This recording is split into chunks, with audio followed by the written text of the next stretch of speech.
নিজের স্বামীকে দ্বিতীয় স্ত্রী নিয়ে বাড়িতে প্রবেশ করতে দেখে হতবাক হয়ে যায় পলক। আজ ছিল তাদের দ্বিতীয় বিবাহ বার্ষিকী। পলকের স্বামী আরাফাত তাকে বলেছিল আজ তাকে একটা সুন্দর করে একটা সারপ্রাইজ দিবে, অথচ সে আজ তার জন্য সতীন নিয়ে এলো। পলক আর কিছু ভাবতে পারল না, তার মাথা কাজ করা বন্ধ করে দিয়েছে। হঠাৎ করে পলকের মাথা ঘুরতে লাগলো, চোখের সামনেটা ক্রমশই ঝাপসা হয়ে উঠল। পলক তখনই জ্ঞান হারিয়ে পড়ে যায়। চোখ মেলে তাকাতেই নিজের চোখের সামনে নিজের শাশুড়ি সালমা বেগমকে দেখতে পেল পলক। তাকে জড়িয়ে ধরেই বাচ্চাদের মতো কাঁদতে লাগলো। এই মহিলা যে তাকে মায়ের মতোই ভালোবাসে।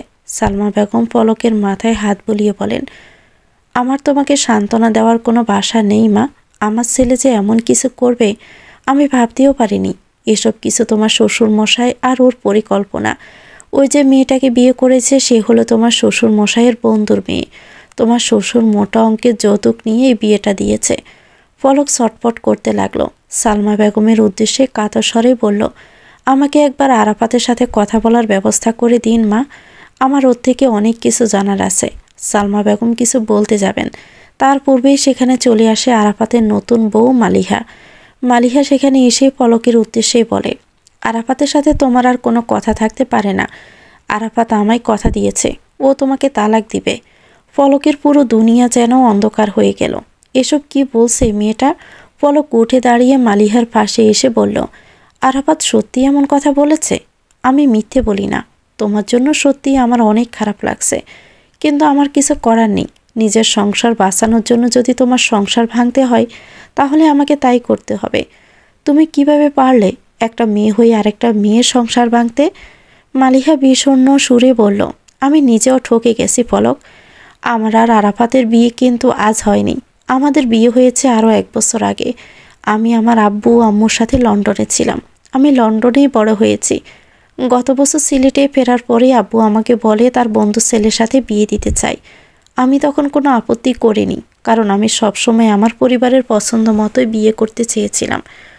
আমার বাবার উপর আমার পূর্ণ আস্থা ছিল এবং আমার বাবার আস্থা ছিল তার বন্ধুর উপর। কিভাবে এভাবে যে বাজেভাবে ঠকে যাব সেটা আমি ভাবতেও পারিনি। বিয়ের পর আরাফাত আমাকে নিয়ে আলাদা ফ্ল্যাটে ওঠে। ওকে আমি অনেকবার বলেছি শ্বশুর বাড়িতে যাওয়ার কথা, কিন্তু ও বারবার এড়িয়ে গেছে। অবশেষে ধৈর্য রাখতে না পেরে 1 মাস আগে আমি আরাফাতের পিছু পিছু এ বাড়ি অবধি চলে আসি। এখানে এসে আমার সালমা আন্টির সাথে কথা হয় আর আমি সব জানতে পারি। জানো, আমি কিন্তু তোমার সংসার ভাঙতে চাইনি, বরং আমি নিজেই ভেবেছিলাম আরাফাতকে ডিভোর্স দিয়ে চলে যাব। কিন্তু আমি এমন কিছু করতে যাব তার আগেই জানতে পারি আমার গর্ভে আরাফাতের সন্তান বেড়ে উঠছে। আর তুমি তো জানো সিঙ্গেল মাদার হওয়া কতটা কষ্টের। আমি চাই না আমার সন্তান বাবার ভালোবাসা থেকে বঞ্চিত হোক। আবার আমি এটাও চাই না যে আমার সন্তান সৎ মায়ের সাথে এমন পরিবেশে বেড়ে উঠুক। তাই আমি আরাফাতকে শর্ত দেই, যদি নিজের সন্তান এবং আমাকে চাই তাহলে সে তোমাকে তালাক দিতে হবে। মালিহার কথা শুনে পলক হতবিহ্বল হয়ে তাকিয়ে রইল। সালমা বেগম আসলে মুখ ডেকে কাঁদছেন। পলক এলোমেলো পায়ে ঘর থেকে বেরিয়ে এলো। পলক কিছুটা সামনে এগিয়ে যেতে আরাফাতের মুখোমুখি হলো। আরাফাতকে দেখা মাত্রই তার প্রতারণার কথা মনে পড়ে যায়। রাগে ক্রোধে আরাফাতের শার্টের কলার চেপে ধরে বলল, কেন কেন করলে এমনটা তুমি? আমি তো তোমাকে ভালোবেসেছিলাম আরাফাত, আর তুমি এভাবে আমাকে কেন ঠকালে? আরাফাত পলককে নিজে থেকে দূরে ঠেলে সরিয়ে বলে, আমার কিছুই করার ছিল না। মালিহাকে আমি বিয়ে করেছিলাম বাবার কারণে। বাবা বলেছিল মালিহাকে বিয়ে না করলে তার সমস্ত সম্পত্তি থেকে আমায় বঞ্চিত করবে। কিন্তু সত্যি বলতে মালিহাকে বিয়ের পর আমি ওর প্রেমে পড়ে যাই। ও একদম নিখুঁত সুন্দরী, তোমার থেকে 1000 গুণ সুন্দরী। পলক চিৎকার করে বলে, আর আমাদের ভালোবাসা, তার কি হবে আরাফাত? আরাফাত বলে, ভালোবাসা দিয়ে জীবন চলে না পলক। মালিহা আমার বাচ্চার মা হতে চলেছে, আর তুমি তো বিয়ে 2 বছর পরেও আমার সুখবর শোনাতে পারলে না। তাই আমি মালিহাকে বেছে নিলাম। আর তার জন্য যদি তোমাকে ত্যাগ করতে হয় তাহলে সেটা করতে আমার বিবিকে বাঁধবে না। পলক ঠাস করে থাপ্পড় বসিয়ে দিল আরাফাতের গালে। চিৎকার করে বলল, ভুলটা আমারই ছিল। আমি নিজের পুরো পরিবারের বিরুদ্ধে গিয়ে তোমায় বিয়ে করেছি। আমার বাবা তো শুরু থেকে এই বিয়েতে রাজি ছিল না, অথচ আমি তাকে ব্ল্যাকমেল করে রাজি করিয়েছি এই বিয়ে দিতে। কিন্তু আমার পরিবার কেউই এই বিয়েতে মন দিতে রাজি ছিল না। আমারই ভুল ছিল তোমার মতো একটা ছেলেকে ভালোবাসা। আরাফাত পলকের গলা চেপে ধরে বলে, অন্য কোনো নাগর ছিল নাকি তোমার? আরাফাত, মুখ সামলে কথা বলো। তোমার মতো মেয়ের সাথে এর থেকে ভালোবাসায় কথা বলার ইচ্ছে আমার নেই। আমি জানি, কিছু জানি না ভেবেছ? কলেজ ভার্সিটিতে তোমার কতগুলো ছেলে বন্ধু ছিল, আর তাদের সাথে কতই না ঢলাঢলি। চরিত্রহীন মেয়ে কথাকার, তুমি নিজে চরিত্রহীন। আমার জীবনে যদি আরেকবার সুযোগ পেতাম, তাহলে তোমার মতো চরিত্রহীনকে আর কখনোই সুযোগ দিতাম না। তুমি একটা জঘন্য মানুষ। যদি আমি আবারও অতীতের দিনগুলোতে একবার ফিরে যেতে পারতাম, তাহলে নিজের সব ভুল শুধরে নিতাম। আর আমার এখনও ভাবতে ঘৃণা হচ্ছে, আমি নিজের বাবার বিরুদ্ধে গিয়ে তোমার মতো একটা খারাপ মানুষকে বেছে নিয়েছিলাম। আমি এটারই যোগ্য ছিলাম। আরাফাত ডোন্ট কেয়ার ভাব নিয়ে বলে, এত কথা শোনার সময় নেই। এই যে ডিভোর্স পেপার, এখানে সই করে দিয়ে মানে কেটে পড়ো। আমি তোমার কাবিনের 5 লাখ টাকা দিয়ে দিচ্ছি। পলক শটা নিয়ে ডিভোর্স পেপারটাতে সই করে দেয়। আরাফাত তার হাতে 5 লাখ টাকা নোট তুলে দিয়ে পলক সেই টাকা ছুঁড়ে ফেলে দিয়ে বলে, তোমার মতো জঘন্য লোকের দেওয়া টাকা স্পর্শ করতেও আমার রুচিতে বাঁধবে। তোমাকে বিয়ে করা আমার সব থেকে বড় ভুল ছিল, যার মাসুল আমাকে এখন দিতে হচ্ছে। যদি সুযোগ পেতাম, এই ভুলটাই আর করতাম না। বলে পলক চোখের জল মুছতে মুছতে এই বাড়ি থেকে বেরিয়ে চলে যায়। বাহিরে আসতে একটা দীর্ঘশ্বাস পেলে বলে, আমার জীবনে হঠাৎ করে কি জ্বর নেমে এলো। ভাগ্যের একে নির্মম পরিহাস। আজ থেকে 2 বছর আগে এই দিনটায় যে আশা নিয়ে আরাফাতের হাত ধরেছিলাম, আজ সেই আশায় পুরোপুরি ভঙ্গ হয়ে গেল। ওর সাথে আমি সুখী হতে পারলাম না। তোমার অবচেতন মনে দেওয়া অভিশাপে ফলে গেল বাবা। বলে কোনো একটা ভাবনায় মগ্ন হলো পলক। ভাবলো এবার বাবার বাড়িতে যাবে, এছাড়া যে তার যাওয়ার আর কোনো জায়গা নেই। কিন্তু তার ভাইয়া ভাবি তাকে দেখে কি রিয়্যাক্ট করবে? সংসারের দায়িত্ব যে পুরোপুরি এখন তার ভাইয়ের। তার মা তো কতবার তার কাছে দুঃখ প্রকাশ করে বলেছে যে ভাইয়া ভাবির আচরণ নাকি তাদের প্রতি বেশ রূঢ়। পলককে কি তারা মেনে নিবে? সহায় সম্বলহীন পলক এসে দাঁড়ালো তার বাবার বাড়ির সামনে। দরজার সামনে দাঁড়াতেই সে শুনতে পেল ভেতর থেকে চিৎকার চেঁচামেচির আওয়াজ শোনা যাচ্ছে। এসব শুনে পলকের হৃদস্পন্দন বেড়ে গেল। তার মায়ের কাছে শুনেছে ইদানিং ভাবি নাকি তার মা বাবাকে একদম সহ্য করতে পারে না। এসব ভেবে পলকের মনে হলো, সে কি এখানে নিজের মা বাবার বিপদ বাড়ানোর জন্য এলো? কিন্তু সেই বা কি করবে? এছাড়া যে তার আর কোথাও যাওয়ার জায়গা নেই। এসব ভেবেই পলক একটা দীর্ঘ শ্বাস ফেলে দরজায় নক করতে থাকে। কিছুক্ষণ পরই পলকের বড় ভাই পাভেল এসে দরজা খুলে দেয়। পলককে দেখে খানিকটা বিরক্তি ও বিস্ময় নিয়ে বলে, তুই হঠাৎ ভেতরে আসতে বলবি না? ও হ্যাঁ, আয়। পলক গুটি গুটি পায়ে বাড়ির ভেতরে প্রবেশ করে। পলক এক কাপড়ে ও বাড়ি থেকে বেরিয়ে এসেছিল, তাই পাভেল ভাবল সে হয়তো কিছু সময়ের জন্য এসেছে। এই ভেবে একটা স্বস্তির নিঃশ্বাস ফেলল। এরই মধ্যে পলক শুনতে পেল তার ভাবি রুহানি জোর গলায় বলছে, কে এসেছে? যেই আসুক না কেন, আমি কিন্তু এখন আর কোন রান্না করতে পারবো না। আমি এখানে দাসীবাদী হয়ে আসিনি। তোমার মা সারা জীবন অসুস্থতার ভান করে ঘরে শুয়ে বসে থাকবে আর আমি খেটে যাব? সেটি হচ্ছে না। বলেই রুহানি বাইরে এসে পলককে দেখে চমকে গেল।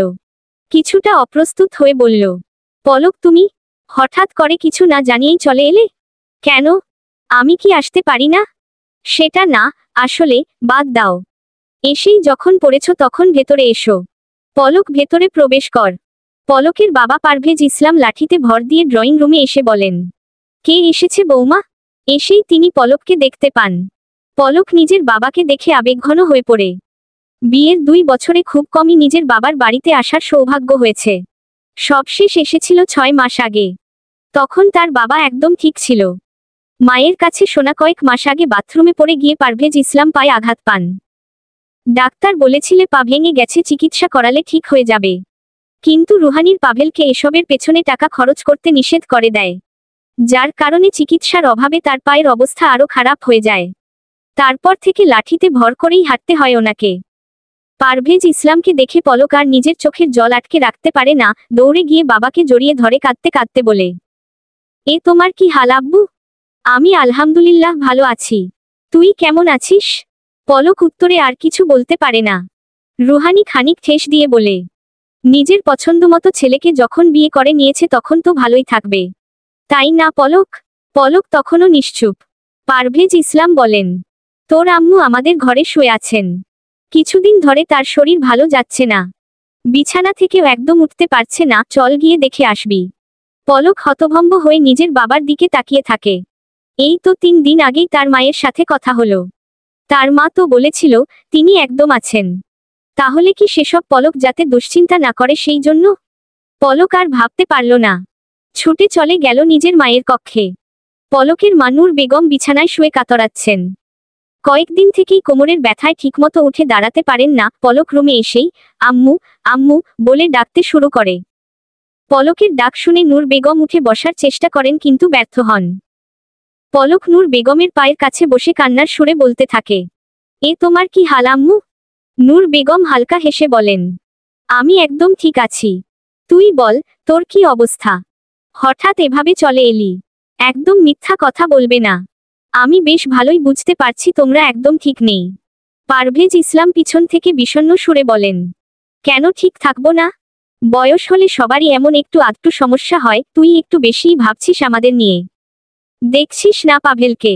ওর কি আমাদের নিয়ে কোন চিন্তা আছে? ও ঠিকই বুঝতে পেরেছে আমাদের তেমন কিছু হয়নি, এমনি সেরে উঠব। পলক কিছু বলার মতো খুঁজে পেল না। তার চোখ বেয়ে অঝোর ধারায় অশ্রু ঝরতে লাগলো। একটু থিতিয়ে নিল সে, আর ভাবতে লাগলো এখনই কি মা বাবাকে সব বলা ঠিক কিনা। তবে বাড়ির যা পরিস্থিতি দেখলো তাতে তার পক্ষে এখানে টিকে থাকাটাও সহজ না। কিন্তু এছাড়া তার যে আর কোন যাওয়ার জায়গাও নেই। পলক উদাস মনে জানালার পাশে গিয়ে দাঁড়ালো। আকাশে চাঁদকে বেশ বড় দেখাচ্ছে, আর চাঁদ থেকে কিরকম জানি রক্তিম আভা ছড়াচ্ছে। পলকের মনে পড়ল আগামীকাল পূর্ণিমা। কাল হয়তো চাঁদের আলোর তীব্রতা আরো বাড়বে। কিন্তু সেই চাঁদের আলো কি পলকের জীবনের অন্ধকার দূর করতে পারবে? এসব ভেবেই একটা দীর্ঘ শ্বাস ফেলল পলক। এরই মধ্যে পারভেজ ইসলাম পলকের পিঠে হাত রেখে বললেন, সবকিছু ঠিক আছে তো? এই রাতের বেলা হঠাৎ তুই চলে এলি, এটা আমার মনে কেমন একটা খটকা তৈরি করছে। বিয়ের পর তুই যে বার এ বাড়িতে এসেছিস জামাই তো তোর সাথে ছিল, কিন্তু এবার। পারভেজ ইসলাম নিজের কথা সম্পূর্ণ করতে পারলেন না। তার পূর্বেই পলক পারভেজ ইসলামের কোলে ঝাঁপিয়ে পড়ে কাঁদতে থাকে। পারভেজ ইসলাম চিন্তিত স্বরে বলেন, কি হলো পলক? তুই কাঁদছিস কেন? কিছু কি হয়েছে? পলক কান্নার গতি সামান্য কমিয়ে বলে, এমনটা তো হওয়ার কথা ছিল না আব্বু। আমি তো তোমার কথা শুনিনি। তুমি বলেছিলে আরাফাত ভালো ছেলে নয়। আমি শুনিনি তোমার কথা। আত্মবিশ্বাসের সাথে তোমায় বলেছি আরাফাত ভালো ছেলে। ও আমায় ভালো রাখবে। আমার জেদের কাছে হেরে গিয়ে তুমি আমায় বিয়ে দিলে, কিন্তু ও আমার সেই বিশ্বাসের মর্যাদা রাখল না। ও ঠকালো আমায়। তোমার কথাই ফলে গেল আব্বু। পারভেজ ইসলামের বুক ছ্যাঁতো করে উঠল। বিয়ের আগে তিনি খোঁজ নিয়ে জেনেছিলেন আরাফাতের কিছু বাজে স্বভাব আছে। তাছাড়া আরাফাতের বাবাও সুবিধার লোক নয়। এজন্য তিনি বিয়েতে রাজি ছিলেন না। সেই অবধি পলকের জেদের কাছে হেরেই বিয়েতে মতো দেন। বিয়ের পর তিনি লক্ষ্য করেন আরাফাত যথেষ্ট ভদ্র এবং তার সাথে পলক সুখেই আছে। এসব দেখে তার মনে হয়েছিল তার ধারণা ভুল ছিল। কিন্তু আজ পলকের কথা শুনে আবারও তার মাথায় দুশ্চিন্তা ভর করল। তিনি উত্তেজিত হয়ে বললেন, কি হয়েছে পলক? তুই সবটা আমায় খুলে বল। পলক চোখের জল ফেলতে ফেলতে বলে, আরাফাত ঠকিয়েছে আমায়। ও আমার অগোচরে অন্য একটা মেয়েকে বিয়ে করেছে এবং সেই মেয়ের পেটে ওর বাচ্চা। পলকের কথা শুনে পারভেজ ইসলাম হতভম্ব হয়ে ফ্লোরে বসে পড়লেন। পলক নিজের বাবার কাছে বসে বলে, ও আমায় ডিভোর্স দিয়েছে আব্বু। তারপর আমি ও বাড়ি ছেড়ে চলে এসেছি। নূর বেগমও ডুকরে কেঁদে ওঠেন এসব শুনে। তার নিজের অসহায় মেয়ের কথা ভেবে রুহু কেঁপে উঠছে। তাদেরই তো এ বাড়িতে শত গঞ্জনা সহ্য করে থাকতে হচ্ছে। এ অবস্থায় তারা কিভাবে নিজের মেয়ের পাশে দাঁড়াবে? নূর বেগমের চোখের সামনে যেন অমানিসার আধার নেমে এলো। চন্দ্রের আলো যেন যথেষ্ট নয় সেই অন্ধকার দূর করতে। পলক সকাল সকাল ঘুম থেকে উঠে চলে এসেছে রান্নাঘরে। পলককে রান্নাঘরে দেখে তার ভাবি রুহানি বলল, তুমি এখানে কি করছো? পলক হালকা হেসে বললে, গতকালকেই তো তুমি বললে ভাবি যে তোমার নাকি সবার জন্য রান্না করতে ভীষণ কষ্ট হচ্ছে। তাই আমি ভাবলাম আমিই রান্নাটা করে দেই। এতে যদি তোমার কষ্ট একটু কমে। রুহানি খানিকটা অপমানিত বোধ করল। বেশ কড়া গলায় বলল, এখন রান্না করছো ঠিক আছে, কিন্তু এরপর তো আবার আমাকেই রান্নাটা করতে হবে। তোমার অসুস্থ মা তো কিছু করবে না। তাই একদিনের জন্য এসব না করলেও চলবে। একদিনের জন্য কেন? আমি না হয় প্রতিদিনই তোমাদের রান্না করে দেব। প্রতিদিন? প্রতিদিন। শুধু রান্না নয়, ঘর গোছানো, কাপড় ধোয়া থেকে শুরু করে সবকিছু না হয় আমিই করব। তুমি শুধু পায়ের উপর পা তুলে বিশ্রাম নিও। আর তোমার শ্বশুর বাড়ির কাজ কে করবে? আমি না হয় আর শ্বশুর বাড়ি ফিরব না। বেশ ভালোই মজা করতে পারো। আমি মজা করছি না ভাবি। পলকের কথা শুনে এবার রুহানির মুখে আধার নেমে এলো। এবার রুহানি বেশ গম্ভীর স্বরে বলল, সত্যি করে বলো তো কি হয়েছে? তোমার শ্বশুর বাড়ির লোক কি তোমায় বের করে দিয়েছে নাকি? যদি এমন হয়েও থাকে তাহলে আমি বলবো, তুমি যদি ভেবে থাকো এখানে আশ্রয় পাবে তাহলে তুমি ভুল ভাবছ। আমরা এখানে ধর্মশালা খুলে রাখিনি যে জনে জনে লোক পোষব। এমনিতেই তোমার বাপ মা বসে বসে আমাদের অন্য ধ্বংস করছে, তার উপর কি তুমিও আমাদের ঘাড়ে বসে খেতে চাচ্ছ নাকি? রুহানির মুখে এমন কথা শুনে পলকের ভীষণ খারাপ লাগে। তার বুকে তীব্র রক্তক্ষরণ শুরু হয়। পলক এবার খানিক হেসে বলে, তুমিও না ভাবি আমার মজাকে সিরিয়াস ভাবে নিচ্ছ। আমি তো আজই এখান থেকে ফিরে যাব। বলেই পলক রান্নাঘর থেকে বের হয়। রুহানি পলকের বেরিয়ে যাওয়ার দিকে তাকিয়ে স্বস্তির নিঃশ্বাস ফেলে বলে, আপদ বিদায় হলেই বাঁচি। পলক রুহানির ঘর থেকে বেরিয়ে এসে নিজের জামা কাপড় গোছাতে ব্যস্ত হয়ে যায়। নূর বেগম পলকের কাণ্ড দেখছেন। তার বুক চিরে দীর্ঘশ্বাস বের হচ্ছে। পারভেজ ইসলাম হন্তদন্ত হয়ে রুমে ছুটে এসে বলেন, তুই এই অবস্থায় কোথায় যাবি মা? পলক নির্লিপ্ততা হেসে বলে, যেদিকে দুচোখ যায় সেদিকেই যাব। পারভেজ ইসলাম কাঁদো কাঁদো স্বরে বলেন, আজ আমার তোর বাবা হিসেবে নিজেকে ভীষণ অসহায় মনে হচ্ছে। তোর এরম পরিস্থিতি অথচ আমি কিছুই করতে পারছি না। তুমি শুধু আমার জন্য দোয়া করিও আব্বু, এটাই আমার জন্য যথেষ্ট হবে। নূর বেগম বলে ওঠেন, তুই কোথাও যাবি না পলক, তুইও আমাদের মেয়ে, তোরও এই বাড়িতে অধিকার আছে। পলক পারভেজ ইসলামের দিকে তাকায়। পারভেজ ইসলাম একদম চুপ। পলক বলে, তুমি কি সব সম্পত্তি ভাইয়াকে লিখে দিয়েছ আব্বু? পারভেজ ইসলাম আর কিছু বলার মতো খুঁজে পান না। পলক পারভেজ ইসলামের নীরবতার উত্তরটা বুঝতে পারে।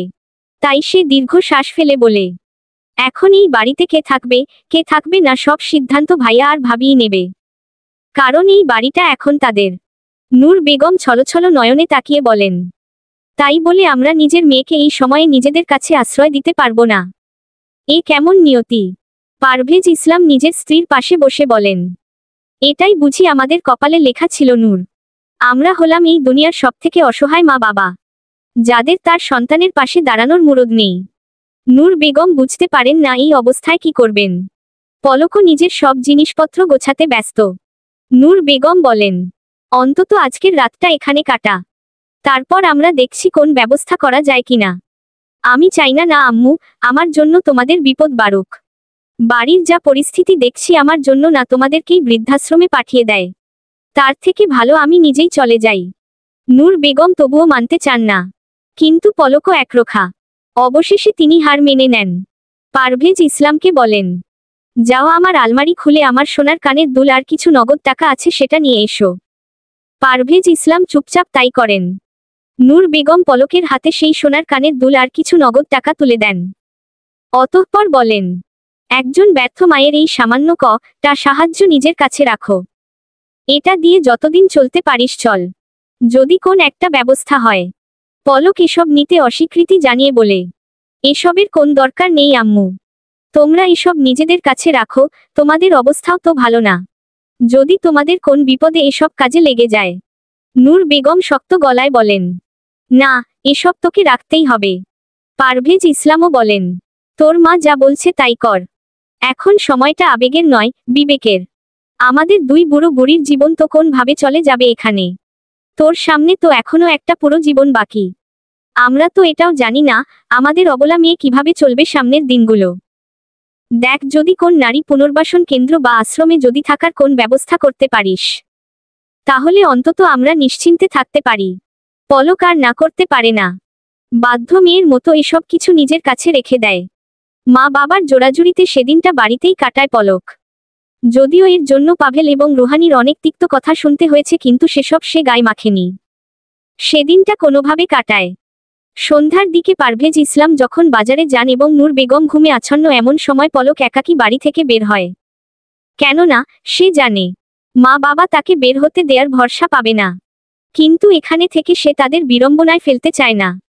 বাড়ি থেকে বেরিয়ে অশ্রুসিক্ত চোখে একবার পিছন ফিরে তাকিয়ে পলক চোখের জল মুছে সামনের দিকে হাঁটতে থাকে। ধীরে ধীরে রাত বাড়তে থাকে। একা এক নারীর জন্য যে এই রাত নিরাপদ নয়, পলকের সাথেও হলো তাই। সে লক্ষ্য করছিল কে বা কারা তার পিছু নিচ্ছে। পলক ভয় পেল না। তার মতো নারীদের যে ভয় পেতে নেই। নিজের সাথে আনা ছুরিটা বের করে নিল। এটা আত্মরক্ষায় কাজে দিতে পারে। অতঃপর সামনে হাঁটা শুরু করল। কিন্তু ধীরে ধীরে সে বুঝতে পারল ব্যাপারটা স্বাভাবিক নয়। অনেকগুলো ছেলেই হয়তো তার পেছনে পড়ে আছে। এবার আর পলকের কাছে কোন উপায় ছিল না। সে দৌড়াতে শুরু করে। প্রাণপণে ছুটে একটি পরিত্যক্ত বাড়িতে প্রবেশ করে। অতঃপর সোজা সেই বাড়ির ঈশান কোণে অবস্থিত একটি রুমে যায়। সৌভাগ্যক্রমে রুমটিতে দরজা ছিল। পলক দরজা লাগিয়ে দিয়ে চুপচাপ বসে থাকে। নিজের সাথে ঘটা সব ঘটনা মনে করে কাঁদতে থাকে। সে নিজের ভাগ্যকে ভৎসনা করে বলে, আমার সাথে কেন এমন হলো? জীবনে কি আরেকবার সুযোগ পাবো আমি? যদি একবার সুযোগ পেতাম অতীতে ফিরে যাবার, তাহলে নিজের অতীতে করা সব ভুল শুধরে ফেলতাম। তাহলে হয়তো আজ আমায় এই দিন দেখতে হতো না। কিন্তু আমি কি আর সেই সুযোগ পাবো? বলেই কাঁদতে থাকে। এমন সময় পলক লক্ষ্য করে তার মুখে রক্তিম আলো এসে পড়ছে। সে রুমের জানালা দিয়ে দেখতে পায় আজ আকাশের চাঁদটা বেশ বড় এবং রক্তিম। পলকের মনে পড়ল আজই সেই বিশেষ রক্তিম পূর্ণিমা, যা 1000 বছরে একবার হয়। রক্তিম আলোর তীব্রতা ধীরে ধীরে বাড়ল। পলক আর বেশিক্ষণ চোখ খুলে রাখতে পারল না। আলোর চোটে চোখ বন্ধ করে নিল। এমন সময় সে লক্ষ্য করল তার আশেপাশের সবকিছু ঘুরছে। সে যেন হাওয়ায় ভাসছে। রক্তিম আলোর ঘূর্ণিপাক যেন তাকে কোন এক অন্ধকূপে নিয়ে যাচ্ছে। পলকের চোখ খুলতেই সে নিজেকে আবিষ্কার করে তার নিজের রুমে। পলক একদম অবাক হয়ে যায়। ধূপ করে ঘুম থেকে উঠে বলে, আমি তো কাল একটা পরিত্যক্ত বাসায় ছিলাম, তাহলে এখানে কি করে এলাম? বলেই সে কালকের রাতের কথা ভাবতে থাকে। কাল রাতে রক্তিম পূর্ণিমা ছিল। পলকের মনে পড়ে চাঁদের আলোয় সে জ্ঞান হারিয়েছিল, তারপর কোন এক গহ্বরে ঢুকে পড়ছিল। এরপর আর তার কিছু মনে নেই। পলক উঠে দাঁড়ায়। উঠে দাঁড়িয়ে অবাক হয়, কারণ তার পরনে একটা সাদা রঙের পাজামা এবং সালোয়ার। পলকের মনে পড়ে কাল রাতে সে শাড়ি পরেছিল, তাছাড়া বিয়ের পর থেকে তো সে কোনোদিনও সালোয়ার পরেনি। তাহলে আজ কিভাবে সে এই সালোয়ার পরে আছে? এমন অবাক ভাব নিয়েই সে বাইরে বের হয়। রুমের বাইরে আসতেই যেন পলক আরো বেশি অবাক হয়। কারণ সে দেখতে পায় পারভেজ ইসলাম হাসি মুখে তার দিকে এগিয়ে আসছে। তার হাতে কোন লাঠিও নেই। লাঠি ছাড়াই বেশ স্বাভাবিকভাবে হাঁটতে পারছেন তিনি। এমনকি তাকে দেখতে অনেকটা কম বয়স্ক লাগছে। পারভেজ ইসলাম পলকের কাছে এসে বলে, তোর ঘুম ভাঙল? আজ তাহলে আমাকে আর কষ্ট করে তোকে ডেকে দিতে হলো না। পলক কিছু বলবে কি তার আগেই তাকে আরো বেশি অবাক করে তার মা নূর বেগম সামনে উপস্থিত হয়। পলক আরো বেশি হতবাক। তার মা তো শয্যাশায়ী ছিল, অথচ এখন কি স্বাভাবিকভাবে হেঁটে আসছে। তাকেও অনেকটা কম বয়স্ক লাগছে। নূর বেগম এগিয়ে এসে বলেন, তুই উঠে পড়েছিস মা? তাহলে জলদি খেতে চলে আয়। আমি তোর বাবার আর পাভেলের জন্য খাবার বাড়ছি। পলক তার মাকে জড়িয়ে ধরে বলে, তুমি ঠিক আছো তো আম্মু? আমার আবার কি হবে? পলক কিছু বলবে এমন সময় পারভেজ সেখানে উপস্থিত হয়ে বলে, আম্মু, জলদি খেতে দাও। আমায় ভার্সিটিতে যেতে হবে। আজ থেকে আমার মাস্টার্সের ক্লাস শুরু। আমি প্রথম দিন লেট করতে চাচ্ছি না। আর পলককেও আমি নিয়ে যাব। ওকে জলদি তৈরি হতে বলো। পলকের এবার অজ্ঞান হবার জোগাড়। তার ভাই তো চাকরি করে আর সে তো ভার্সিটির পাট বিয়ের পরই চুকিয়ে দিয়েছে। তাহলে এসবের মানে কি? পলক সবার উদ্দেশ্যে বলে ওঠে, এসব হচ্ছেটা কি? আর ভাবি কোথায়? পাভেল রেগে বলে, ভাবি মানে? তুই কি মজা করছিস নাকি? মজা কেন করব ভাইয়া? আমি তো রুহানি ভাবির খোঁজ চাচ্ছি। এই রুহানিটা আবার কে? সকাল সকাল তোর মাথাটা আবার খারাপ হয়ে গেল না তো? আরে রুহানি ভাবি, তোর স্ত্রী। পারভেজ এবার হাসতে হাসতে অস্থির হয়ে যায়। নূর বেগম বলেন, এসব তুই কি মজা করছিস পলক? পাভেলের আবার কবে বিয়ে হলো? পাভেল বলে, আম্মু, আমার মনে হয় তোমার মেয়ে কোন স্বপ্ন টপ্ন দেখেছে। যাই হোক, ওকে জলদি তৈরি হতে বলো, ভার্সিটিতে যেতে হবে। আজ তো ওর ভার্সিটিতে প্রথম দিন। আমার সাথে চলুক তাহলে, আর ওকে কেউ কোন র‍্যাগ ট্যাগ দেবে না। পলক বলে ওঠে, ভার্সিটিতে আমার প্রথম দিন মানে? প্রথম দিন মানে আজ তোর ভার্সিটি জীবন শুরু হতে চলেছে। এখন আর বেশি কথা না বলে তৈরি হতে যা। হাতে বেশি সময় নেই। পলক অস্থির হয়ে বলে, তোমরা যে সবাই কি বলছো আমি কিছু বুঝতে পারছি না। আজকের তারিখটা কত বলতো? পাভেল বিরক্ত হয়ে বলে, আজ 5ই জানুয়ারি। সালটা কত? পাভেল এবার চরম বিরক্তি নিয়ে বলে, তুই কি পাগল হলি নাকি? সালটাও ভুলে গেছিস? এটা 2019 সাল। পলকের এবার সবথেকে বড় ঝটকা খাওয়ার পালা। সে তড়িৎ বলে ওঠে, এটা কিভাবে সম্ভব? উফ, তুই জলদি তৈরি হয়ে নে তো। আমার এত নাটক আর সহ্য হচ্ছে না, বলেই পাভেল চলে যায়। নূর বেগমও তার সাথে সাথে চলে যায়। পারভেজ ইসলাম পলকের মাথায় হাত বুলিয়ে বলেন, আমার মনে হয় তুই একটু অসুস্থ। সেরকম হলে আজকে একটু বিশ্রাম নিতে পারিস। না আব্বু, আমি ঠিক আছি, বলেই পলক নিজের রুমে আসে। রুমে টাঙানো ক্যালেন্ডারের দিকে তাকায়। এতক্ষণে ব্যাপারটা তার কাছে পরিষ্কার হতে থাকে। পলক বলে ওঠে, তাহলে কি গতকাল রাতের রক্তিম পূর্ণিমায় বিশেষ কিছু ঘটেছে? আমি হঠাৎ করে 2024 থেকে 2019-এ চলে এসেছি, মানে 5 বছর আগে। তাহলে কি জীবন আমাকে দ্বিতীয় সুযোগ দিল? পলকের এবার একটু ভালো লাগা তৈরি হয়। কিছু সময়ের জন্য সবটা স্বপ্ন মনে হলেও এখন বাস্তব লাগছে। পলক এখন এমন একটা সময়ে চলে এসেছে যেই সময় তার জীবন একদম সাজানো গোছানো এবং সুন্দর ছিল। শুধু কিছু ভুল সিদ্ধান্ত তার সাজানো গোছানো জীবন এলোমেলো করে দেয়। তবে এবার যদি সে দ্বিতীয় সুযোগ পায় তবে অবশ্যই সেসব শুধরাবে। পলক একটা স্বস্তির হাসি হেসে বলে, যদি সত্যিই এমন হয়ে থাকে তাহলে এবার আমি এই সুযোগকে কাজে লাগাবো। নিজের অতীতে করা সব ভুল শুধরে নেব যাতে আমার ভবিষ্যৎ জীবন সুখের হয়। অতীতের কোন ভুলের পুনরাবৃত্তি আমি করব না, বিশেষ করে নিজের জীবনের আরাফাত নামক সবথেকে বড় ভুলটাও শুধরে নেব। খাওয়া দাওয়া শেষে পলক পাভেলের উদ্দেশ্যে বলে, চল ভাইয়া, আজ আমায় ভার্সিটিতে নিয়ে চল। আচ্ছা, তুই বাইরে গিয়ে অপেক্ষা কর, আমি বাইকটা বের করছি। পলক তাই করে। বাইরে আসতেই হঠাৎ তার মনে পড়ে যায় 5 বছর আগে প্রথম দিন যখন তার ভাই তাকে ভার্সিটিতে নিয়ে যাচ্ছিল, তখন মাঝরাস্তায় বাইকের পেট্রোল শেষ হয়ে গেছিল, যার জন্য তাদের অনেক ভোগান্তি পোহাতে হয়েছিল। যদিও সঠিক সময় ভার্সিটিতে পৌঁছাতে পেরেছিল, কিন্তু কম করে হলেও 2-3 কিলোমিটার হেঁটে যেতে হয়েছিল। এটা ভেবেই পলক পারভেজের উদ্দেশ্যে বলে, শোন, মোড়ের মাথায় যে পেট্রোল পাম্পটা আছে সেখান থেকে গাড়িতে পেট্রোল ভরে নিস, মনে হয় পেট্রোল একটু কম আছে। পাভেল পাট নিয়ে বলে, কালই পেট্রোল ভরিয়েছি, আর তুই কম বললেই হবে নাকি? বিশ্বাস না হলে চেক করে দেখ। পাভেল বাইকটা চেক করতেই অবাক হয়ে বলে, তাই তো। পলক হেসে বলে, দেখলি, যদি তুই পেট্রোল না ভরাতি তো মাঝরাস্তায় গিয়ে আমাদের অকুল পাথারে পড়তে হতো। তারপর 2-3 কিলোমিটার হেঁটে পেট্রোল পাম্পে যেতে হতো। যদিও ভার্সিটির প্রথম দিন ক্লাস দেরিতে শুরু হবে তাই অসুবিধা হবে না, কিন্তু তাও আমাদের তো ভোগান্তি পোহাতে হতো। পাভেল অবাক হয়ে বলে, কিন্তু তুই কিভাবে বুঝলি যে বাইকে পেট্রোল কম আছে? পলক একটা দুর্বোধ্য হাসি দিয়ে বলে, এটাই তো। পাভেল আর কথা না বাড়িয়ে নিজে বাইকে বসে পলককে বাইকে উঠে বসতে বলে। পলক উঠে বসতেই বাইকটা স্টার্ট দেয়। অতঃপর মোড়ের মাথায় গিয়ে পেট্রোল ভরে নেয়, যার ফলে এবার আর কোন ভোগান্তি হয় না। পলক এটা দেখে মৃদু হেসে বলে, এভাবেই আমি চাইলে ভবিষ্যৎকে পরিবর্তন করতে পারবো, অতীতের সব ভুল শোধরাতে পারবো। পলক পাভেলের সাথে ভার্সিটি প্রাঙ্গণে এসে উপস্থিত হয়। পাভেল বাইক থামিয়েই পলকের উদ্দেশ্যে বলে, তুই চুপচাপ এখানে দাঁড়িয়ে থাক, আমি না আসা পর্যন্ত এক পা নড়বি না, না হলে কেউ ধরে র‍্যাগ ট্যাগ দিলে তখন আমায় বলতে পারবি না। আমি বাইকটা পার্ক করে রেখে আসছি, বলেই পাভেল চলে যায়। পলক পাভেলের যাওয়ার পানে তাকিয়ে একটা দীর্ঘশ্বাস ফেলে। তার অতীতের এই দায়িত্বশীল, যত্নশীল ভাইয়ের সাথে 2024-এর পাভেলকে মেলানোর চেষ্টা করে। দুজনের মধ্যে কতই না তফাৎ। সত্যি সময় এবং পরিস্থিতি মানুষকে অনেকটা বদলে দেয়। তবে পলক এখন একটা শপথ করে নেয় নিজের কাছে। সে দৃঢ়প্রতিজ্ঞ হয়ে মনে মনে বলে, এবার যখন জীবন আমাকে আরেকটা সুযোগ দিয়েছে তখন আমি চেষ্টা করব আমার ভাই যাতে না বদলে যায় সেই চেষ্টা করার। পলক এসবই ভাবছিল এমন সময় পেছনে থেকে কেউ এসে তার চোখ 2 হাত দিয়ে ঢেকে ফেলে। পলক বিরক্তিতে মুখ দিয়ে চ জাতীয় শব্দ করে বলে, ফারিয়া, আমার চোখ থেকে হাতটা সরা। ফারিয়া হাতটা সরিয়ে অবাক হয়ে বলে, তুই কিভাবে বুঝলি এটা আমি? পলক একটা স্মিত হাসি দেয়। 5 বছর আগেও ঠিক এই ঘটনা ঘটেছিল। ফারিয়া এভাবেই তাকে চমকে দিয়েছিল। সেবার সে বোকা বনে গেলেও এবার আগে থেকে সব জানায় ফারিয়াকেই হতবিহ্বল করে দিল। পলক একটু হেসে বলল, তোর নাকি ঢাকা ভার্সিটিতে চান্স হয়েছে, তো তুই জগন্নাথ ভার্সিটিতে কি করছিস? ভুলে চলে এলি নাকি?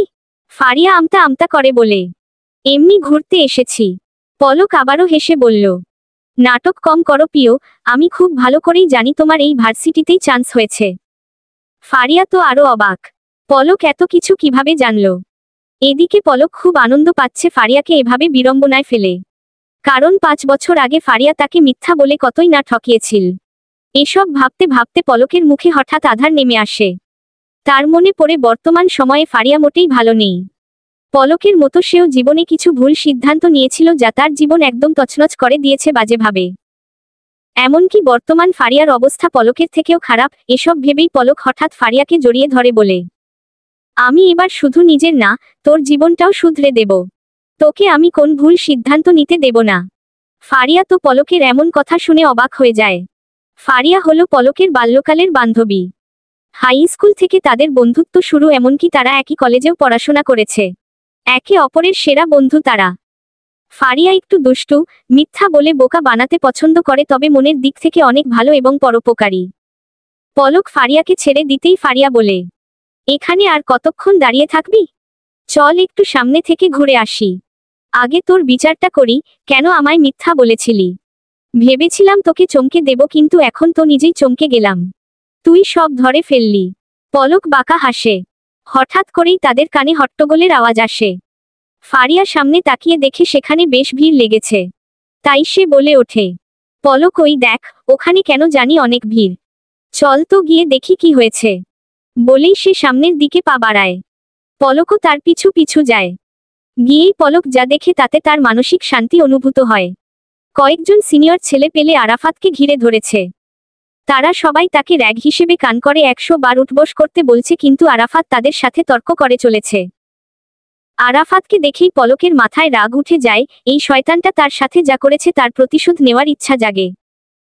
সাথে পলকের এটাও মনে পড়ে, আজ থেকে 5 বছর আগে এই দিনেই সে সিনিয়রদের সাথে আরাফাতকে এভাবে র‍্যাগ দেয়া নিয়ে তর্ক করছিল। এই আরাফাতের হয়ে আওয়াজ তুলেছিল, যেখান থেকে আরাফাতের সাথে তার সখ্যতার শুরু, যা আদতে তার জীবনে ধ্বংস ডেকে আনে।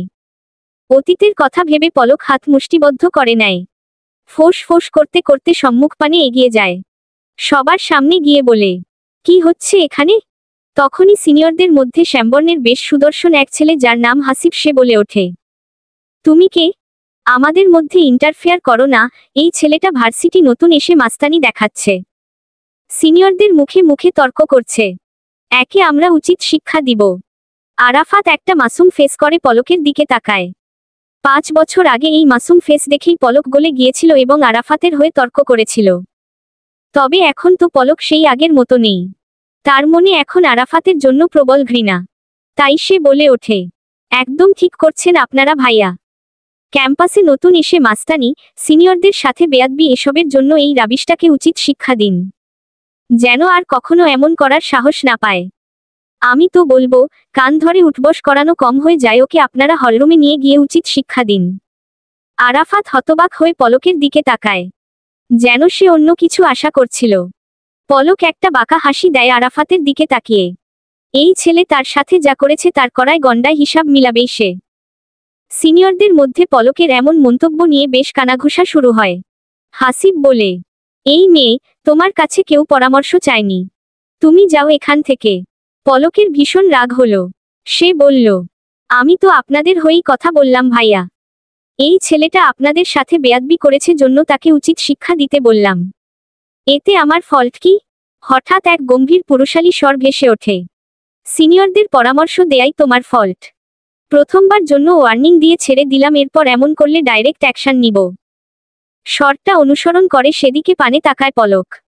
হাতা ফোল্ড করা কালো শার্ট, কালো সানগ্লাস পরিহিত সুদর্শন শুভ্র তাগড়া এক পুরুষকে দেখতে পেয়ে অবাক চোখে তাকিয়ে থাকে। মুখ দিয়ে অস্ফুট স্বরে বেরিয়ে আসে একটাই শব্দ, মেহরাজ ভাই। ফারিয়া এতক্ষণ দূর থেকে সবকিছু অবলোকন করছিল।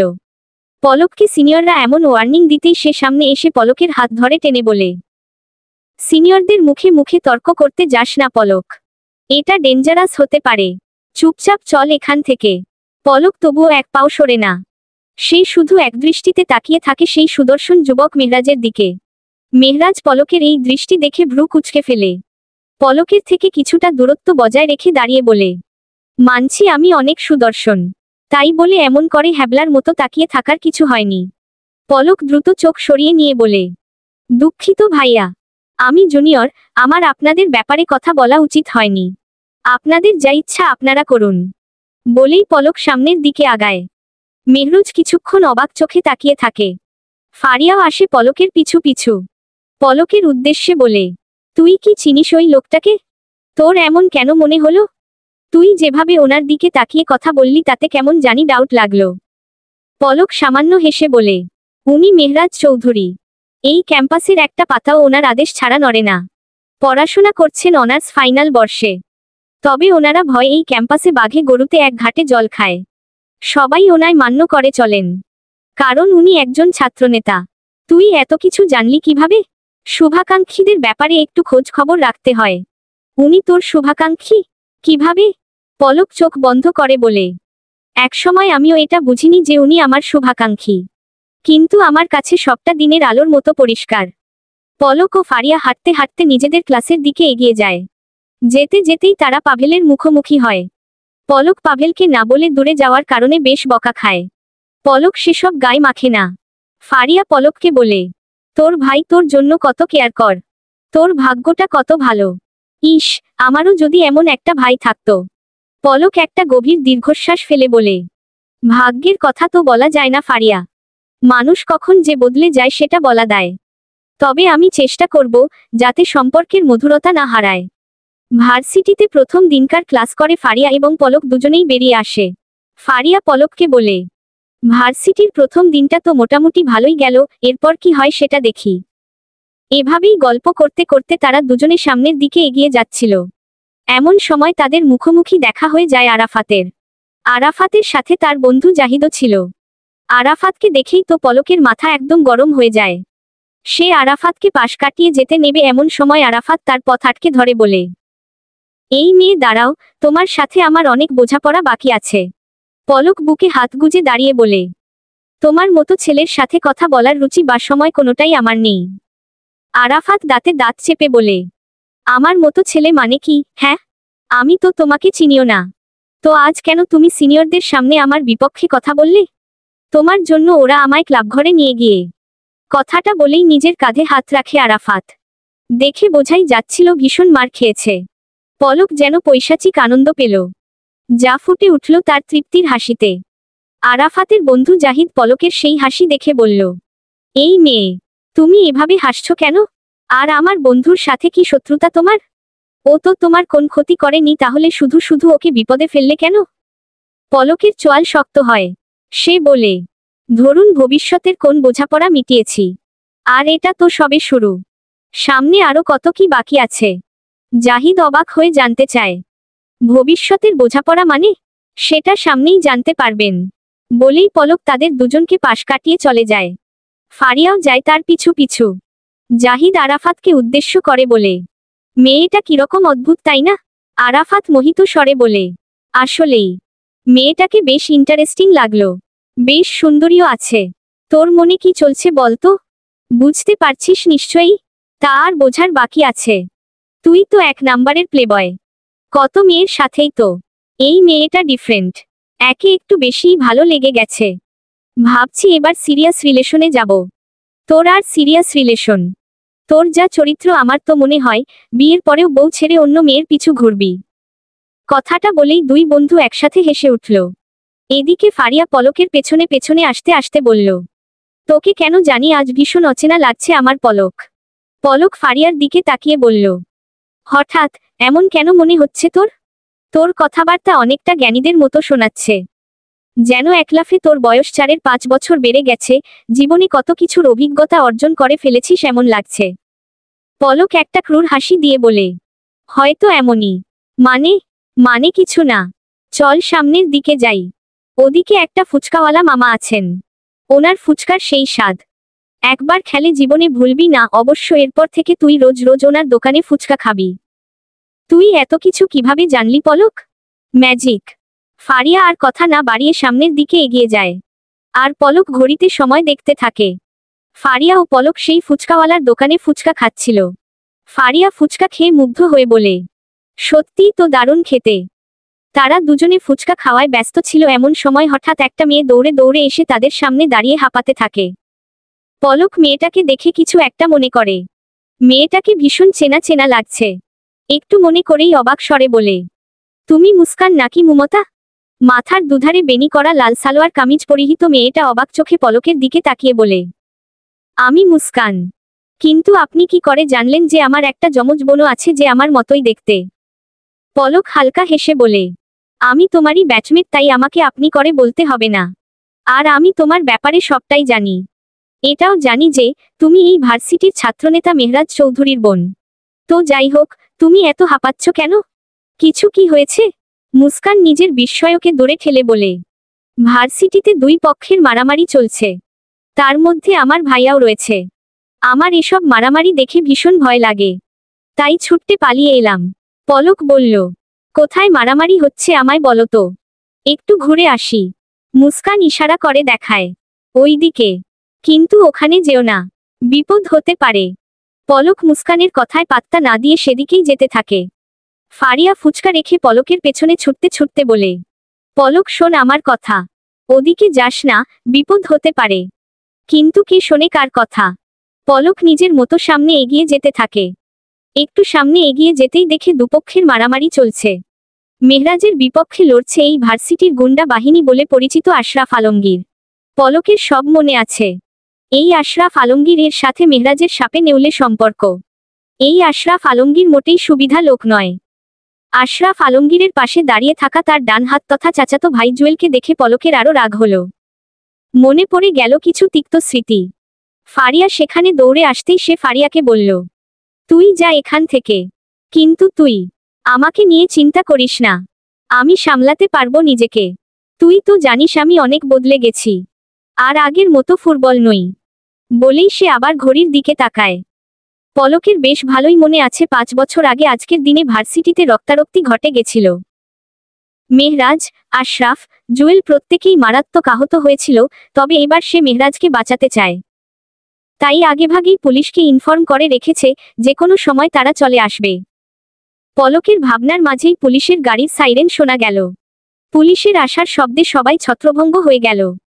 পলক দেখল আশরাফ একটা রড নিয়ে এগিয়ে আসছে মেহরাজের দিকে। সে ছুটতে গিয়ে মেহরাজকে সরিয়ে নিয়ে আসে। মেহরাজ কিছু সময় হতবাক হয়ে তাকিয়ে থাকে পলকের দিকে। পুলিশের আগমনের স্থান অনেকটাই ফাঁকা।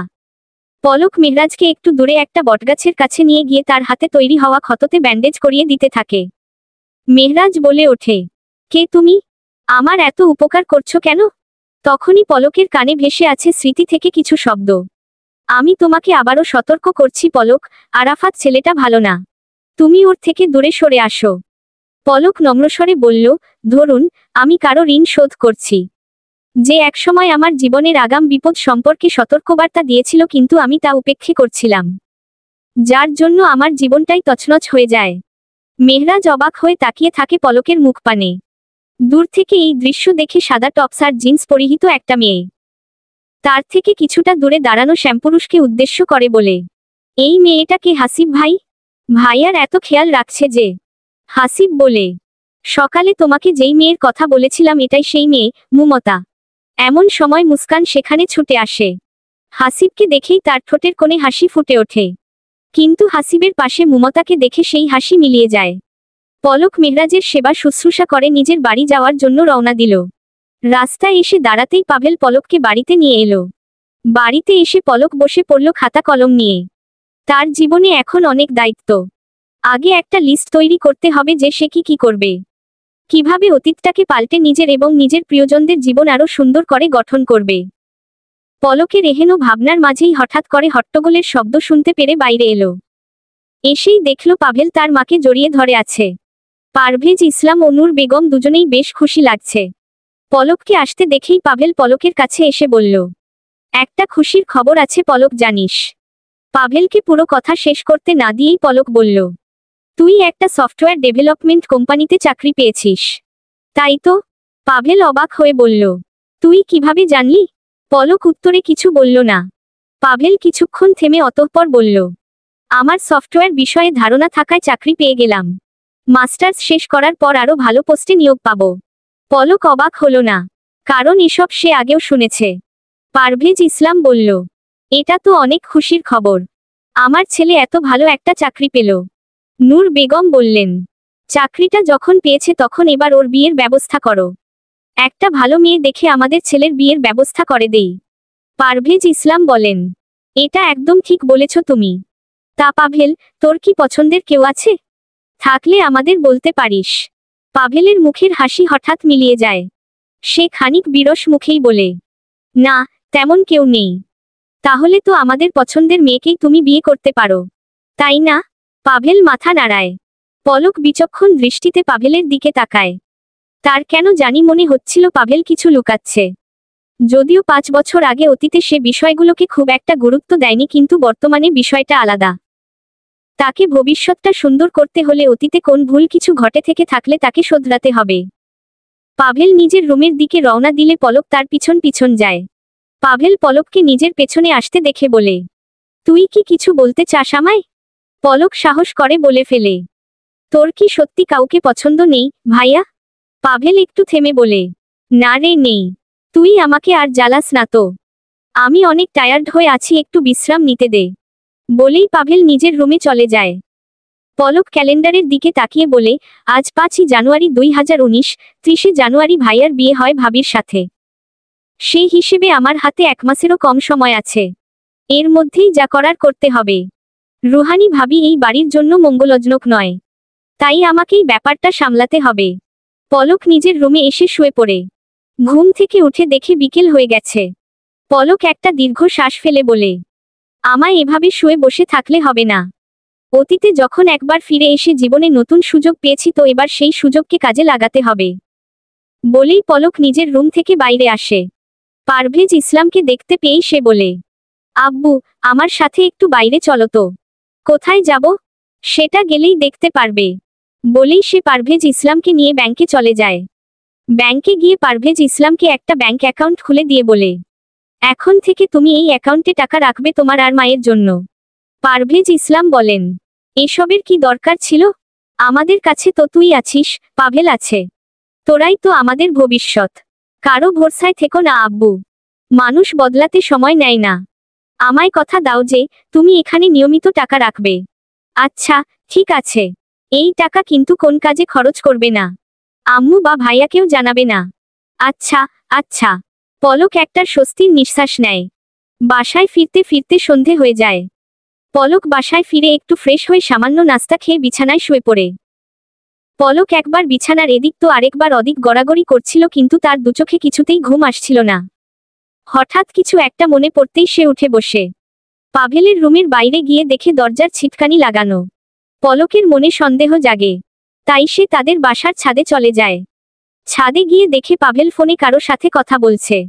পলক দূর থেকেই শুনতে পায় পাভেলের বলা কথাগুলো। তুমি কেন একটু সাহসী হতে পারলে না জান্নাত? তুমি যদি একটু সাহস নিয়ে তোমার পরিবারকে আমার কথা জানাতে, তাহলে আমিও আমার পরিবারকে বলে আমাদের ব্যাপারটা ম্যানেজ করতে পারতাম। বিপরীত দিক থেকে কি বলছে সেটা পলক শুনতে পায় না। তবে পাভেল ক্ষিপ্ত হয়ে বলে, হতে পারে তোমরা অনেক বড়লোক। তোমার বাবা তোমার সাথে তোমার চাচাতো ভাইয়ের সম্বন্ধ করে রেখেছেন, কিন্তু তার মানে আমাদের এতদিনের ভালোবাসা তো মিথ্যা হয়ে যায় না জান্নাত? তুমি কি আমার জন্য নিজের পরিবারের বিরুদ্ধে যেতে পারবে না? কিছুক্ষণ পরেই পাভেল তার ফোনটা তুলে একটা আছাড় মাতারা চিহ্নরে ফোনটা ফ্লোরে পড়ে টুকরো টুকরো হয়ে যায়। পলক এগিয়ে গিয়ে ফোনটা হাতে তুলে নিয়ে বলে, এসবের মানে কি ভাইয়া? তুই কি কাউকে ভালোবাসিস? সত্যি করে বলবি? পাভেল একটা দীর্ঘশ্বাস ফেলে বলে, তুই যখন সবটা শুনেই ফেলেছিস তখন আর তোর থেকে কিছু লুকিয়ে লাভ নেই। হ্যাঁ, আমি ভালোবাসি একটা মেয়েকে। ওর নাম জান্নাত। সমস্যাটা কি? জান্নাতে একজন ধনাঢ্য প্রভাবশালী পরিবারের মেয়ে। তার বাবা চাচা দুজনেই রাজনীতির সাথে জড়িত। জান্নাত আমার জুনিয়র ছিল কলেজে। ওখানেই আমাদের পরিচয় এবং প্রণয়।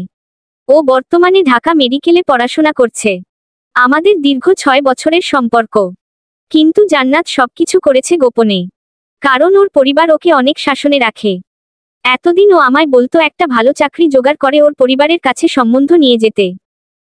ও এমনকি ওর পরিবারের সম্মতি ছাড়া আমার বাড়িতেও কিছু জানাতে বারণ করে। কিন্তু এখন চাকরি পাওয়ার পরও বলছে ওর পরিবার অনেক আগে থেকেই ওর সাথে ওর চাচাতো ভাইয়ের বিয়ে ঠিক করে রেখেছে।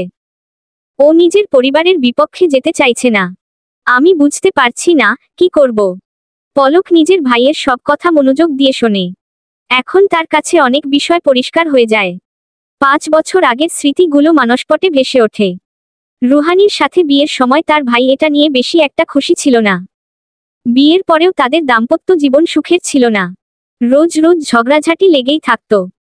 পলক বুঝতে পারে তার ভাই দাম্পত্য জীবনে কখনোই সুখী হয়নি, কারণ সে নিজের মনের মানুষকে পায়নি। বিয়ের 5 বছরেও এখনো অবধি বাবা পর্যন্ত হয়নি। এই সমস্ত ক্ষোভ থেকেই হয়তো তার এত দায়িত্বশীল ভাইটা বদলে গেছিল। পলক এসব ভাবনা থেকে বেরিয়ে এসে পাভেলের কাঁধে হাত রেখে বলে, তুই একদম চিন্তা করিস না ভাইয়া, আমি তোর বোন আছি তোর সাথে। তোর জীবন বদলে দেওয়ার দায়িত্ব আমার। অতীতে তুই যা কষ্ট ভোগ করেছিস এবার আমি কিছুতেই সেসব ভুগতে দেব না। শেষের কথাটা মনে মনে বলে পলক। এখন তার কাঁধে অনেক বড় গুরুদায়িত্ব। নিজের ভাইয়ের জীবনটা গুছিয়ে দিতেই হবে। পলক আজকে সকালে উঠে নানান চিন্তা ভাবনা করেছে। অতঃপর ভার্সিটির উদ্দেশ্যে রওনা দিয়েছে। ভার্সিটি পৌঁছেই তার সাথে দেখা হয়ে গেল ফারিয়ার। ফারিয়া পলককে দেখামাত্রই তার কাছে ছুটে এসে বলে, কি রে, তোকে এমন মনমরা লাগছে কেন? ফারিয়া একটা দীর্ঘশ্বাস ফেলে বলে, আমার যে অনেক দায়িত্ব ফারিয়া, এতগুলো দায়িত্ব কিভাবে সামলাব সেটা ভেবেই আমি হাঁপিয়ে উঠছি। কিসের দায়িত্ব আবার তোর? আমরা স্টুডেন্ট মানুষ, খাবো দাব চিল করব ব্যাস, এটা নিয়ে এত ভাবার কি আছে? আমার দায়িত্বটা অনেক বড় করে, ভবিষ্যৎকে সুন্দর করার দায়িত্ব। জানিস, আমাদের জীবনের নেয়া কিছু ভুল সিদ্ধান্ত যা ছোট থেকে বড় হতে পারে, কিন্তু এর পরিণাম অনেক ভয়ানক হতে পারে। তাই কোন কাজ করার আগে হাজারবার ভাবতে হয়। উফ, ইদানিং তুই যে এসব কি দার্শনিকদের মতো কথা বলিস, আমি বুঝি না। চল ওদিকে ফুচকা খাই, বলেই ফারিয়া সামনের দিকে হাঁটতে থাকে। হঠাৎ কিছু দূর এগিয়ে যেতেই সে কারো একটা সাথে ধাক্কা খায়। ফারিয়া ধাক্কা খেয়ে কিছুটা দূরে সরে এসে বলে, কোন খাম্বা আমায় ধাক্কা দিল রে? চোখ নেই নাকি? নিজের চোখে চশমা আর আমাকে বলছে আমার চোখ আছে কিনা। পরিচিত কণ্ঠস্বরটা শুনেই ফারিয়া চোখ তুলে তাকালো। হতবাক স্বরে বলল, রুশাদ তুই? পলক হাসিমুখে এগিয়ে এসে রুশাদকে বলল, তোরও তো জগন্নাথ ভার্সিটিতে চান্স হয়েছে ফিজিক্স ডিপার্টমেন্টে, এম আই রাইট? হুম, কিন্তু তুই কিভাবে জানলি? আমার তো তোদের সাথে এইচএসসির পড়ার কথাই হয়নি। পলক একটা রহস্যের হাসি দেয়। ফারিয়া রুশাদের উদ্দেশ্যে বলে, এই হারামি, তোর বিচার আছে। একে তো তুই কলেজের পর আমাদের সাথে আর যোগাযোগ রাখিসনি, আর এখন আমাকে চশমা পরা নিয়ে খোঁটা দিচ্ছিস। রুশাদ ভাব নিয়ে বলে, এইচএসসির পর আমি অ্যাডমিশন নিয়ে সিরিয়াস হয়ে গেছিলাম, তাই কারো সাথেই কথা বলিনি এই কয় মাস। নিজেকে ঘরে বন্দি করে রেখেছিলাম একদম, বুঝলি? আহ, এলেন আমার বিদ্যাসাগর, খুব তো বড় মুখ করে বলেছিলি বুয়েট কনফার্ম, তো এখন সেসবের কি হলো? রুশাদ থতমত খেয়ে গেল। এদিকে পলক চুপচাপ এদের দুজনের ঝগড়া দেখে আনন্দ পেল, ঠিক যেন অতীতের সোনালী অধ্যায় ফিরে পেল। হঠাৎ কিছু একটা মনে আসতেই পলকের মন বিষণ্ণতায় ছেয়ে গেল। সে মনে মনে বলল, তোরা দুজন যদি একসাথে থাকতি তাহলে জীবনে কতটা সুখী হতি। তোরা যে একে অপরকে মনে মনে কতটা ভালোবাসিস, কতটা চাস, তার প্রমাণ আমি অতীতে পেয়েছি। কিন্তু ভাগ্য তোদের সঙ্গ দিল না, তোদের জীবন তছনছ করে দিল। কিন্তু এবার কোন চিন্তা নেই, আমি আছি তো, আমি তোদের জীবনও সুন্দর করে গড়ে দেব। ফারিয়া পলককে অন্যমনস্ক দেখে বলে, কি রে, তুই আবার কি ভাবছিস? কিছু না। রুশাদ, আমরা একটু ক্যান্টিনে যাব, তুই যাবি আমাদের সাথে? রুশাদ কিছু বলার আগেই ফারিয়া বলে ওঠে, এই খাম্বাটাকে আমাদের সাথে নেয়ার দরকার নেই। শালা যা কিপটা, একে সাথে নিলে 1 টাকাও খরচ করবে না, উল্টো আমাদের পকেট ফাঁকা করবে। রুশাদ রেগে বলে, কি এত বড় অপমান, চল আমার সাথে। কি খেতে চাস না তোরা, সব টাকা আমি দেব। পলকের হঠাৎ অতীতের কথা মনে পড়ে সে বলে, তুই টাকা না দিয়ে পালাবি, তারপর আমরা বিড়ম্বনায় পড়ি আর কি। এসব ফন্দি বাদ দে। রুশাদ তো অবাক হয়ে যায় যে পলক কিভাবে তার মনে কি চলছে সেটা বুঝল। এদিকে পলকের চোখ ক্যাম্পাস জুড়ে কাউকে একটা খুঁজছিল, কিন্তু কাঙ্ক্ষিত ব্যক্তির দেখা মিলল না। পলক ক্লাস শেষ করে বাইরে বের হতেই আরাফাত এসে তার পথ আটকে দাঁড়ালো। পলক রাগী দৃষ্টিতে আরাফাতকে পরখ করছিল। আরাফাতের চোখে অন্যরকম চাহনি পলকের প্রতি। পলক ভীষণ রেগে বলে, আমার পথ আটকে দাঁড়িয়েছেন কেন? আরাফাত বলে, রেগে গেলে তোমাকে অনেক সুন্দর লাগে। অতীতের পলক আরাফাতের এসব কথা শুনেই আস্তে আস্তে গলে গিয়েছিল, কিন্তু এবার তো আর সে একই ভুলের পুনরাবৃত্তি করবে না। তাই আরাফাতের উদ্দেশ্যে বলে, নিজের এসব ফালতু কথা নিজের কাছেই রাখো আর আমাকে আমার কাজে যেতে দাও। আমার এত ফালতু সময় নেই যে তোমার সাথে কথা বলে নষ্ট করব। এই বলে পলক সামনে পা বাড়াতে নিতেই আরাফাত তার হাত টেনে ধরল। পলকের মাথা ভীষণ গরম হয়ে গেল। সেই আগুনে ঘি ঢেলে দিয়ে আরাফাত আবার বলল, এত ভাব কেন তোমার? আমার মতো এত সুদর্শন একটা ছেলে তোমার সাথে যেচে কথা বলতে চাইছি আর তুমি আমায় ইগনোর করছো। পলক ভীষণ রেগে আরাফাতের অন্ডকোষ বরাবর একটা লাথি দিয়ে বলে, ভবিষ্যতে আমার সাথে কথা বলার আগে এইটা মনে রাখবেন। আরাফাত ব্যথায় ছটফট করতে লাগলো। পলক নিজের মতো সামনে এগিয়ে যেতে লাগলো। খোঁজ নিয়ে জানল আজ মেহরাজ চৌধুরী ভার্সিটিতে আসেনি। তার মনটা কেমন যেন খারাপ হয়ে গেল। কোনো রকমে সবগুলো ক্লাস করে ফারিয়াকে নিয়ে পলক রওনা দিল ঢাকা মেডিকেল কলেজের উদ্দেশ্যে যাওয়ার জন্য। ফারিয়া পথিমধ্যে পলককে জিজ্ঞেস করল, আমরা হঠাৎ ঢাকা মেডিকেল কলেজে কেন যাচ্ছি? সেটা গেলেই জানতে পারবি। ঢাকা মেডিকেল কলেজের সামনে পৌঁছেই পলক ফোন বের করে একটা নম্বরে কল দেয়। কিছুক্ষণ কথা বলার পর ফারিয়া বলে, চল সামনের ক্যান্টিনটায় যাই। আচ্ছা। দুজনে ক্যান্টিনে গিয়ে উপস্থিত হলো। কিছুক্ষণ পর একটা মেয়ে হন্তদন্ত হয়ে তাদের সামনে এসে বলল, মেয়েটার মুখে মাস্ক, গায়ে এপ্রন। ভীষণ ফর্সা এই মেয়েটির শুধু চোখ দেখেই বলে দেওয়া যায় যে মেয়েটি সৌন্দর্যে অতুলনীয়া। মুখ থেকে মাস্ক নামানোর পর যেন সেটা আরো পরিষ্কার হলো। এত সৌন্দর্য খুব কম মেয়েরই থাকে। পলকের মুখ দিয়ে বেরিয়ে এলো, মাশাল্লাহ। মেয়েটি হাঁপাতে হাঁপাতে বলল, তুমিই কি পলক, পাভেলের বোন? জি আপু। আর আপনি নিশ্চয়ই জান্নাত খান। জি, আমাকে তুমি করেই বলতে পারো, সমস্যা নেই। পলক বলে, বেশ, তো যা বলতে এসেছি বলি।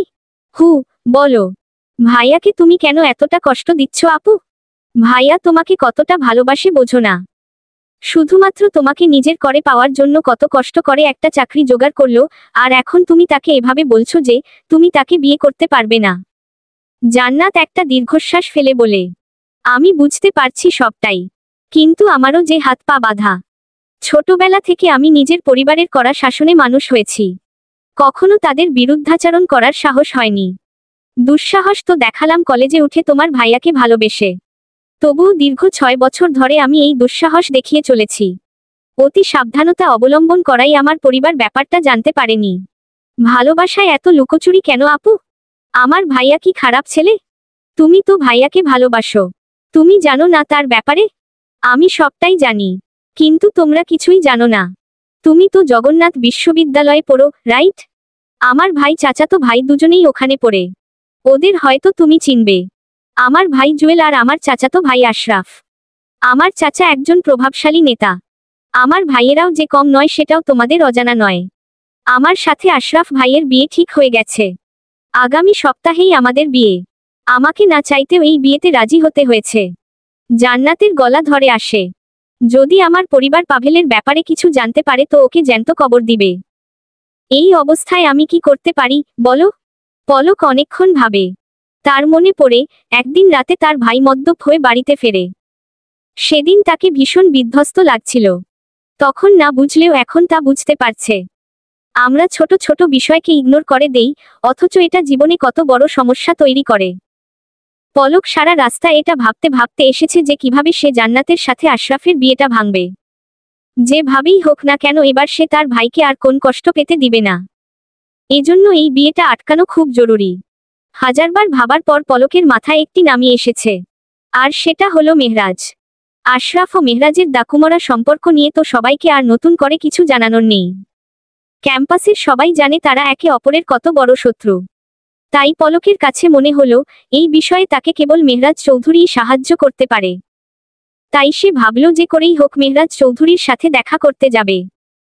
এদিকে ফারিয়া পলককে আনমনে কোন একটা চিন্তায় মগ্ন থাকতে দেখে বিরক্ত হয়ে বলল, তখন থেকে এত কি ভাবছিস রে? কোন বুদ্ধি বের হলো তোর মাথা থেকে? কিভাবে তোর ভাইয়ের সাথে ওই মেডিকেল স্টুডেন্টকে মিলিয়ে দিবি? এখনো কোন সলিড উপায় খুঁজে পাইনি, কিন্তু আমি যে কোনো কিছুর বিনিময়ে হলেও ওদের মিলিয়ে দেবই। আমি চাই আমার ভাই তার ভালোবাসার মানুষের সাথে সুখী হোক। আমি চাই না ভালোবাসার ব্যর্থতা আমার ভালো মানুষ ভাইটাকে বদলে দিক, যার প্রভাবে সে নিজের জন্মদাতা মা বাবা এমনকি বোনকেও পর করে দিক। ফারিয়া পলকের মুখে এহেন কথা শুনে বলে, তুই তো এমনভাবে কথা বলছিস যেন তুই আগেই দেখেছিস তোর ভাইয়ের সাথে তার ভালোবাসার মানুষের বিয়েটা না হলে কি কি হতে পারে। পলক চোখ বন্ধ করে একটা দীর্ঘ শ্বাস ফেলে মনে করে রুহানির করা অন্যায় পাভেল কিভাবে চুপ থেকে তাকে নীরবে সমর্থন করে। এসব ভেবেই পলক বলে, মনে কর আমি ভবিষ্যৎটা দেখেছি জন্যই বর্তমানটা পরিবর্তন করতে চাই, যাতে ভবিষ্যৎ সুন্দর হয়। ফারিয়া পুরো হতবাক হয়ে তাকিয়ে থাকে। পলক বলে ওঠে, আমাদের এখন পরবর্তী স্টেপ নেওয়া উচিত। আমাকে এখনই একজনের ঠিকানা লাগবে। তোর বাবা মনে হয় তার ঠিকানা জানে। তুই একটু জোগাড় করে দে তো। কার ঠিকানা? মেহরাজ চৌধুরী। আমার বাবা কি করে তার ঠিকানা জানবে? তুই কল করেই জেনে নে না। অগত্যা ফারিয়া তার বাবাকে ফোন করে। একটু আধটু কথা বলে ঠিকানা জিজ্ঞেস করতেই তার বাবা গড়গড় করে বলে দেয়। ফারিয়া তো পুরোপুরি অবাক হয়ে যায়। সে তো জানতো না তার ভার্সিটির সিনিয়র মেহরাজ চৌধুরীকে তার বাবা চেনে। কল রেখেই ফারিয়া পলককে জিজ্ঞেস করে, বাবা ওনাকে কিভাবে চেনে রে? আর তুইও বা এটা কিভাবে জানলি? পলক হেসে বলে, তোর বাবা তো মেহরাজ চৌধুরীর স্কুল টিচার ছিলেন। উনি তোর বাবার প্রিয় ছাত্র ছিলেন। আর আমি এসব কিভাবে জানলাম সেটা না হয় সিক্রেটই থাক। ফারিয়া আর কিছু বলে না। অতঃপর ওরা দুজন ঠিকানা অনুযায়ী পৌঁছে যায় মেহরাজ চৌধুরীর আবাসে। চৌধুরী ম্যানশন এর সামনে যেতেই তো ফারিয়া আশ্চর্য হয়ে যায়। বাড়িটা সত্যিই অনেক সুন্দর। কি বিশাল ডুপ্লেক্স বাড়ি। পলক অবশ্য খুব একটা অবাক হয় না, কারণ সে অতীতে একবার এখানে এসেছিল। কেন এসেছিল সেই কথাটা মনে পড়তেই বুকের বাপাশে তীক্ষ্ণ ব্যথা অনুভূত হয়। এরই মধ্যে তারা দুজনে দরজার সামনে গিয়ে কলিং বেল চাপে। কিছুক্ষণ পর একটা মেয়ে এসে দরজা খুলে দেয়। মেয়েটির পরনে একটা হোয়াইট গেঞ্জি আর টাইট জিন্স। ফারিয়া তো মেয়েটাকে দেখেই অবাক হয়। সেদিন যেই মেয়েটাকে এত শালীন পোশাকে দেখেছিল আজ তার কি দশা। সে তো মুখ ফসকে বলেই দেয়, মুস্কান তুমি এসব কি পরেছ? মেয়েটি কিছু বলার আগেই পলক বলে, এটা মুস্কান নয়, মুস্কানের যমজ বোন মুমতা। মুমতা এবার আর চোখে পলকের দিকে তাকায়। তার মনে পড়ে যায় এটাই তো সেই মেয়ে যে সেদিন তার ভাইয়ের হাতে ব্যান্ডেজ করে দিচ্ছিল। মুমতা বেশ উগ্রভাবেই বলে, কারা তোমরা? আর এখানে কি চাই? আমি পলক, আর ও আমার ফ্রেন্ড ফারিয়া। আমরা এখানে এসেছি কিছু জরুরি কাজে। মেহরাজ চৌধুরীর সাথে একটু কথা ছিল। মুমতা বেশ অভদ্রতার সহিত বলে, আমার ভাইয়া এভাবে জারতার সাথে দেখা করে না। You can go. ফারিয়া ভীষণ অপমানিত বোধ করে। পলকের খারাপ লাগলেও সে শান্ত থাকে, কারণ সে মুমতার সম্পর্কে অবগত। এরই মধ্যে মুস্কান সেখানে চলে এসে মুমতাকে বলে, ছি মুমতা, ঘরে আসা মেহমানের সাথে কেউ এমন ব্যবহার করে? তোর মধ্যে কোন ম্যানার্স নেই? ওনাদের ভেতরে আসতে বল। আমার তোর মতো এত নেকামো করার স্বভাব নেই মুস্কান। তোর নেকামি করার ইচ্ছা হলে তুই ওদের ভেতরে নিয়ে গিয়ে নেকামি কর। আমার দ্বারা এসব হয় না। বলেই মুমতা পলক ও ফারিয়াকে পাশ কাটিয়ে বাড়ির বাইরে চলে যায়। মুমতা চলে যেতেই মুস্কান বিনয়ী সুরে বলে ওঠে, তোমরা প্লিজ ওর কথায় কিছু মনে করো না। ও একটু অন্যরকম। ভেতরে এসো। ফারিয়া বলে, তুমি এত ভালো, তোমার যমজ বোনটা এত খারুচ কেন? মুস্কান হেসে বলে, ও কিন্তু অতটা খারাপ নয়। মনের দিক দিয়ে যথেষ্ট ভালো। শুধু একটু উগ্রভাবে কথা বলে এই যা। না হলে কেউ কোন বিপদে পড়লে ওই সবার আগে এগিয়ে যায়। আমি তো ভীতু, তাই সব সময় বিপদ থেকে পালিয়ে বাঁচি। পলক ও ফারিয়া বাইরে আসতেই মুস্কান তাদেরকে বলে, তোমরা এখানে কেন এসেছ? কোন কি প্রয়োজন? আমরা একটু মেহরাজ চৌধুরীর সাথে জরুরি কথা বলবো। তাকে সাথে কি একটু দেখা করা যাবে? ভাইয়ার সাথে? একটু দাঁড়াও, আমি ভাইয়াকে ডেকে দিচ্ছি। বলেই মুস্কান সিঁড়ি বেয়ে উপরে চলে যায়। একটু পরেই নিচে এসে বলে, ভাইয়া আসছে, একটু ওয়েট করো। তন্মধ্যে মেহরাজ চৌধুরীও ঢলতে ঢলতে নিচে চলে আসে। তার পরনে একটা কালো শার্ট ও প্যান্ট। পলক তো মন্ত্রমুগ্ধের মতো তাকিয়ে থেকে মনে মনে বলে, কালো পোশাকে লোকটাকে কতই না সুন্দর লাগে। মেহরাজ এসেই তাদের উদ্দেশ্যে বলে, বলো, কি বলার আছে? পলক বলে, আমার আপনার সাহায্যের প্রয়োজন। কি সাহায্য? আপনাকে বিয়ে বাড়ি থেকে বউ পালিয়ে আনতে সাহায্য করতে হবে। হোয়াট? Are you mad? তোমার কি আমাকে কোন গুন্ডা মনে হয় যে এসব করব? কার বউ সেটা তো আগে শুনুন। কার বউ? আপনার শত্রু আশরাফের। বলুন রাজি তো? এবার মেহরাজ একটু আগ্রহ নিয়ে বলে, একটু বুঝিয়ে বলো। আশরাফের সাথে তার চাচাতো বোন জান্নাতের বিয়ে ঠিক হয়েছে, কিন্তু জান্নাতকে আমার ভাই পাভেল ভালোবাসে। আর তাই। ওহ, বুঝেছি। আমাকে একটু ভাবতে দাও। ভেবে বলছি সাহায্য করব কিনা। আমি জানি আপনি সাহায্য করবেন। এটুকু বিশ্বাস আমার আপনার উপর আছে। মেহরাজ অবাক চোখে তাকিয়ে থাকে এই কথা শুনে পলকের দিকে। পলক আর না দাঁড়িয়ে ফারিয়াকে সাথে নিয়ে বিদায় নেয়। আজ জান্নাতের সাথে আশরাফের বিয়ে। সকাল থেকে পলক খেয়াল করছে পাভেলকে উদ্ভ্রান্তের মতো লাগছে। একদিকে তার প্রিয়তমার অন্য কারো সাথে বিয়ে ঠিক হচ্ছে, আর অন্যদিকে আজ আবার বাড়ি থেকে তার জন্য মেয়ে দেখতে যাওয়ার কথা। সব মিলিয়ে পাভেলের উপর দিয়ে এখন কি চাপ যাচ্ছে সেটা পলক বুঝতে পারছে। এদিকে মেহরাজ সেদিনের পর পলককে আর কিছু জানায়নি, বরং তাকে সবসময় এড়িয়ে চলেছে। তাই পলকের এখন ভীষণ অসহায় বোধ হচ্ছে। সে নিজেই নিজের কপালে চাপড় দিয়ে বলছে, আমারই ভুল হয়েছে ওনার ভরসায় থাকা। যা করার এখন আমাকেই করতে হবে। যে কোনো কিছুর বিনিময়ে আমি ভাইয়াকে সুখী দেখতে চাই। এ কথা বলেই পলক বেরিয়ে পড়ে জান্নাতদের বাড়ির উদ্দেশ্যে। আহসান ভিলা শহরের অন্যতম বনেদি বাড়ি। এখানেই জান্নাতদের আবাস। এই বাড়িতেই আজ ধুমধাম করে জান্নাতের সাথে আশরাফের বিয়ের আয়োজন চলছে। পলক বাড়ির বাইরে থেকেই আর চোখে তাকিয়েছিল জুয়েলের দিকে। জুয়েল জান্নাতের আপন ভাই, তবে নিজের বোনের থেকে তার নিজের চাচাতো ভাই আশরাফের প্রতিই টান বেশি। ভার্সিটিতেও তো জুয়েল আশরাফের ডান হাত বলেই বেশি পরিচিত। পলক একটা দীর্ঘশ্বাস ফেলল। এই জুয়েলকে সে বেশ ভালো করেই চেনে। অতীতের অনেক তিক্ত স্মৃতি যে জড়িয়ে, তাই রাগও হলো ভীষণ। পলক বিড়বিড় করে বলে, এতদিন আমি ভাবতাম জুয়েল শুধু অন্য মেয়েদের জীবনই নষ্ট করে, এখন তো দেখলাম ও নিজের বোনের জীবনও নষ্ট করতে উঠে পড়ে লেগেছে। ভালোবাসার মানুষকে না পেলে কেউ কি সুখী হয়? এই প্রসঙ্গে কথা বলতে গিয়ে পলকের হঠাৎ মনে পড়ে গেল আরাফাতের কথা। সেও তো আরাফাতকে ভালোবেসেই বিয়ে করেছিল। কিন্তু নিজের ভাবনা থামালো পলক। নিজেই নিজেকে বুঝো দিল, আমার ভাইয়া ওই আরাফাতের মতো নয়। ভালোবাসা না পাওয়ার দুঃখে যে এতটা বদলে যেতে পারে, সে নিশ্চয়ই নিজের ভালোবাসাকে পেলে তাকে সর্বোচ্চ সুখী রাখবে। কিন্তু তার জন্য যে করেই হোক আমার ভাইয়ার ভালোবাসার পূর্ণতা দিতেই হবে বলেই পলক বাড়ির ভেতরের দিকে যেতে লাগল। জান্নাতের কিছু বান্ধবীদের সাথে মিশে সে আহসান ভিলাতে প্রবেশ করল, যাদের সাথে পলক আগেই কথা বলে রেখেছিল। আহসান ভিলায় ঢুকেই পলক জান্নাতকে খুঁজতে লাগলো, কিন্তু কোথাও তার দেখা পাওয়া গেল না। পলক অবাক হয়ে ভাবতে লাগল, বিয়ের কনেকে কেন কোথাও পাওয়া যাচ্ছে না? আমি তো কিছুই বুঝতে পারছি না। এমন সময় হঠাৎ করে চারিদিকে রব উঠল, বউ পালিয়েছে। পলক তো একদম ভ্যাবাচেকা খেয়ে গেল। জান্নাত পালিয়েছে মানে?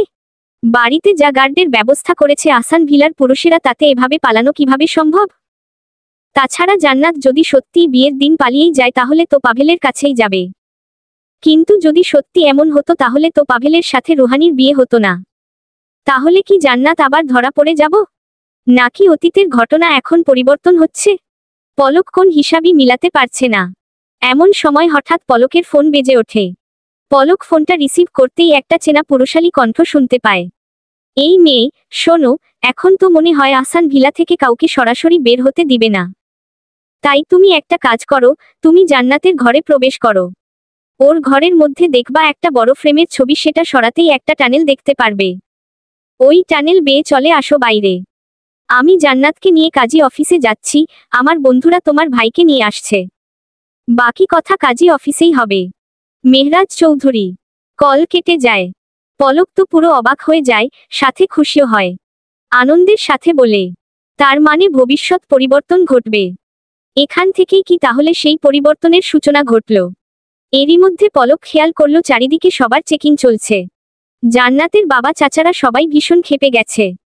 সবার অলক্ষ্যে পলক জান্নাতের রুমে প্রবেশ করে বড় ফ্রেমের ছবিটা সরিয়ে তাদের বাড়ি থেকে বেরিয়ে এলো। অতঃপর একটি গাড়ি নিয়ে দ্রুত ছুটল কাজী অফিসের দিকে।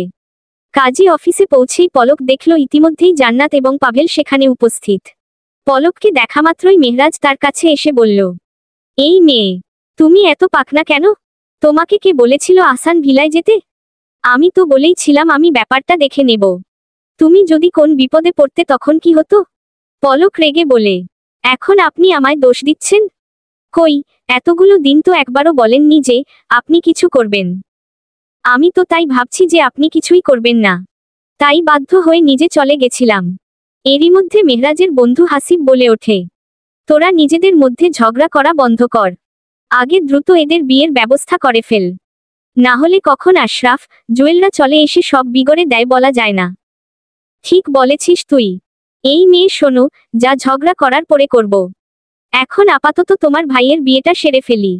পলক আর কিছু বলল না। কাজী অফিসে জান্নাত ও পাভেলের বিয়ের আয়োজন করা হলো। নির্বিঘ্নেই বিয়েটা সম্পন্ন হলো। এই পুরোটা সময় পলক অবাক চোখে মেহরাজের দিকেই তাকিয়েছিল। এই লোকটার জন্য আজ তার ভাইয়ের ভালোবাসা পূর্ণতা পেল। লোকটার কাছে তো পলক অতীতে ঋণী ছিলই। বর্তমানে যেন লোকটা তাকে আরো বেশি ঋণী করে দিল। মেহরাজ পলকের দিকে তাকাতেই তাদের চোখাচোখি হয়ে যায়। মেহরাজ হালকা এসে মিষ্টির প্যাকেট নিয়ে এসে পলকের দিকে বাড়িয়ে বলে, নাও, নিজের ভাইয়ের বিয়ে উপলক্ষে মিষ্টি খাও। পলক হাসিমুখে মিষ্টিটা খেয়ে নিয়ে বলে, আপনার বুদ্ধির তারিফ না করে পারি না। কি সুন্দর এতদিন লুকিয়ে লুকিয়ে টানেল বানিয়ে বিয়েটা ভেস্তে দিলেন। কাক পঙ্খিকেও টের পেতে দিলেন না। এত কিছু কিভাবে করলেন? মেহরাজ বাঁকা হেসে বলে, নিজের শত্রুকে শায়েস্তা করার জন্য এই মেহরাজ সব করতে পারে। তুমি ভেবো না, তোমার অনুরোধ রাখতে এত কিছু করেছি। আমার মেইন মোটিভ ছিল ওই আশরাফকে একটা শিক্ষা দেয়া, আর মাঝখান থেকে উপলক্ষ পেয়ে গেলাম। যদি ওই মেয়েটার বিয়ে আশরাফের সাথে না ঠিক হতো তাহলে আমি তোমায় কখনো সাহায্য করতাম না। মেহরাজের কথা শুনে পলকের মন একটু খারাপ হয়ে গেলেও সে চওড়া হেসে বলে, এখনকার পৃথিবীতে নিঃস্বার্থভাবে কেই বা সাহায্য করে? সবাই তো স্বার্থের জন্যই সাহায্যের হাত বাড়ায়। আর যারা নিঃস্বার্থভাবে আমাদের পাশে দাঁড়াতে চায় আমরা তাদেরই ভুল বুঝি। কথাটা শুনে মেহরাজ হতবাক হয়ে পলকের দিকে তাকিয়ে থাকে, যেন কিছু বোঝার চেষ্টা করে। পলক মেহরাজের থেকে চোখ ফিরিয়ে নিয়ে বলে, এরপর যদি কখনো আমার এমন সাহায্যের প্রয়োজন পড়ে যেখানে আপনার স্বার্থ জড়িয়ে আছে তো আমি আপনাকে জানাবো। আশা করি আপনি সাহায্য করতে এগিয়ে আসবেন। মেহরাজ কিছুই বলে না। এদিকে জান্নাত এসে পলককে জড়িয়ে ধরে বলে, শেষ পর্যন্ত আমার ভালোবাসা পূর্ণতা পেল। তোমাকে অসংখ্য ধন্যবাদ। তুমি যদি এতদিন ধরে আমায় সাহস না জোগাতে তাহলে হয়তো আমি এত বড় স্টেপ নিতে পারতাম না। পাভেল এগিয়ে এসে মেহরাজকে ধন্যবাদ জানিয়ে বলে, তুমি আমার থেকে বয়সে ছোটই হবে, তবে আজ তুমি আমার যা উপকার করলে তা আমি কখনো ভুলব না। তোমার জন্য আমি আমার জান্নাতকে পেলাম। আমার বোনটাও অনেক উপকার করলো আমায়। না হলে তো আমি ভেবেছিলাম এই ভালোবাসা কখনোই পূর্ণতা পাবে না। আমাকে বোধহয় দেবদাস হয়ে যেতে হবে। পলক এসব দেখে বলে, আজ যে বড় একটা পরিবর্তন ঘটল দুজনের জীবনে। ভবিষ্যতে কি এর কোন প্রভাব পড়বে?